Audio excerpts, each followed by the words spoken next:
বিসমিল্লাহিল্লাযী, আমার সাথে সাথে বলুন বিসমিল্লাহিল্লাযী লা ইয়াদুররু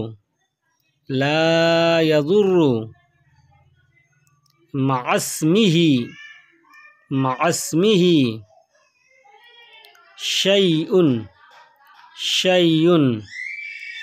বিসমিল্লাহিল্লাযী লা ইয়াদুররু মা'আসমিহি শাইউন ফিল আরদি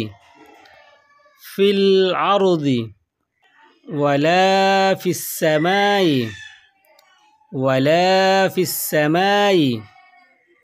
ওয়া হুয়াস সামিউল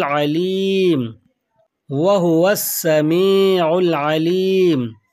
এবার সম্পূর্ণ দোয়াটি আমি বলছি, আমার সাথে সাথে বলুন বিসমিল্লাহিল্লাযী লা ইয়াদুররু মা'আসমিহি শাইউন ফিল আরদি ওয়ালা ফিস সামাই ওয়া হুয়াস সামিউল আলিম। অবশেষে দোয়া করি আল্লাহ রাব্বুল আলামিন যেন আমাদের সকল মুসলিম নরনারীকে এই দোয়াটি পাঠ করে মুসিবত থেকে বাঁচার তৌফিক দান করেন। আমিন। আসসালামু আলাইকুম ওয়া রাহমাতুল্লাহ।